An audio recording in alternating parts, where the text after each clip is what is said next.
If your ribs and pelvis are out of sync, your core is basically on airplane mode. So that's the reason why you probably have anterior pelvic tilt in the first place. So if you really want to fix that anterior pelvic tilt, you really need to focus on alignment. In this video, we'll go over what is alignment, why does it matter, help you understand it, and then we'll go through a demo of how to get into proper alignment and know if you're in it. Now, what is alignment? Alignment for core purposes or fixing anterior pelvic tilt is quite literally your rib cage over your pelvis. You take two horizontal lines like this, and if you have anterior pelvic tilt, typically you're in this position here, which looks like an open scissors. There's other names for it like J-Lo booty, obviously anterior pelvic tilt, but this position here is disconnected. What we really want to be is stacked or neutral. This position is super important. This alignment allows us to breathe, not for respiration, oxygen, we're already doing that, we're alive, we win, but actually breathing for postural stability. The core's or the diaphragm or the breathing mechanism's number 2 function. Because when we breathe with our diaphragm, we create intra-abdominal pressure. That pressure we create is what stiffens the spine, and where the spine is quite simply a bony anchor point from all your arm and leg muscles move from. So it's all hinged upon being able to create intra-abdominal pressure, and you quite literally cannot maximize it if you're in this position here. So we don't even go into breathing stuff until we know how to correct this and be in the proper stacked position. Okay, so we're gonna take an alignment stick, and ultimately our goal is to be able to do this on 2 feet. It's basically taking a stick like this here and being able to find a neutral or stacked position. And typically how we do this is doing a J-Lo booty position, a plumber butt position, and then finding right in between. However, for some people, doing that is quite difficult. So if you take a stick and you're doing this and you're doing some weird stuff and you can't like figure it out, we gotta start from the ground and build it up to build awareness. Right, so if you know how to do this already, or you can do this standing pretty well, skip ahead, but we're gonna start at the ground and move our way up. Okay, so we're gonna first start on the ground here, so you're gonna lie on your back in what's called a crook lying position, which is feet flat, knees bent. And simply from here, what I want you to do is take your fingertips and put them underneath your back. You should find there's a space underneath there.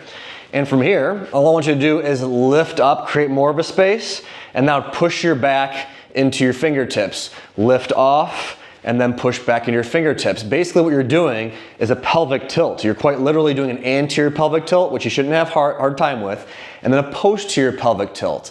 A posterior is the opposite of the anterior. Anterior is that big low back arch. There should be a big arch underneath here, no problem getting your arm underneath there or hand. And then the opposite of pushing your back into the ground is gonna be your posterior pelvic tilt.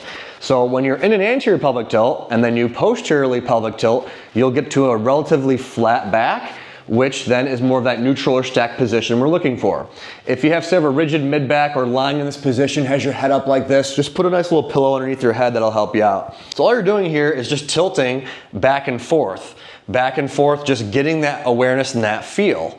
And if you need to, you can always take something and put it underneath your back if you don't want to put your fingers there, like a rolled up towel, and you can use that as a cue to be able to feel that you're pushing into that object, and that can help create awareness to help you with this movement. All right, this is relatively easy. We can move on to the next step. Let's go on to hands and knees. So we'll switch to quadruped, it's called.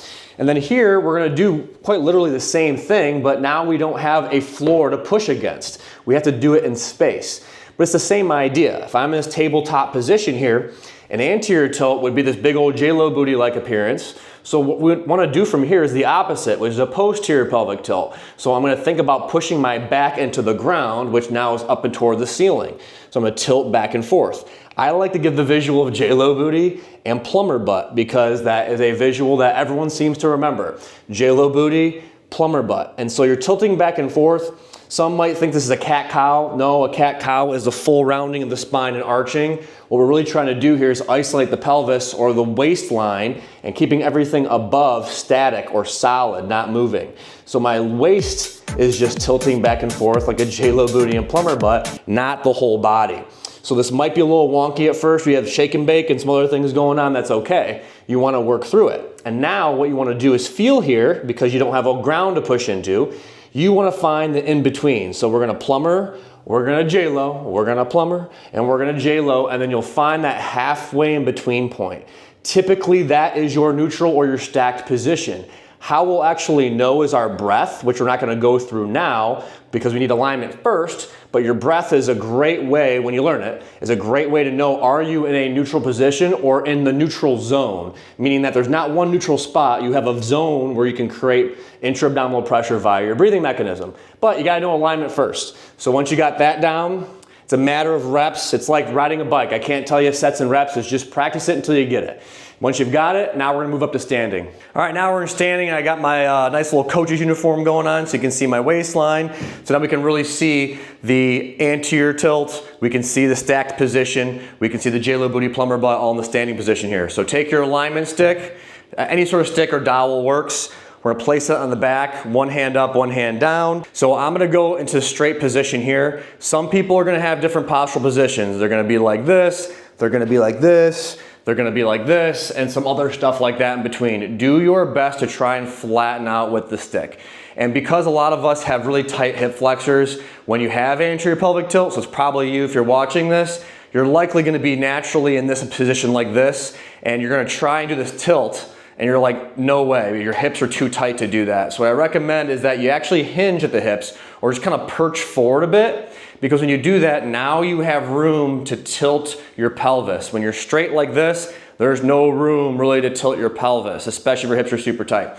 So let's hinge forward, grab the stick, and now doing the same thing we did before on the ground and on that tabletop position, we're gonna go ahead and J-Lo booty and plumber butt. J-Lo booty and plumber butt, okay? Points of contact is my head, my mid-back, and my tailbone. I can have a small arch in my low back, I can have an arch in my neck, but I relatively want to be in this position. If you have that, if you were someone that was lying down and you needed a pillow underneath your head, you're probably going to be more here, and that's okay. Just do your best to try and get that chin in and be long and tall, not too worried about your head actually touching it. We're more worried about this down here.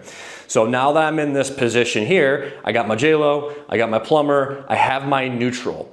Now this is the position I want to keep. Now for the core ABCs that we talked about in a previous video, it's up here, right? Core ABCs, alignment, breathing, control. We've got the alignment now. Next thing we need to do is learn how to breathe 360 degrees here. And then it's just controlling movement. That's literally controlling movement such as a hip hinge.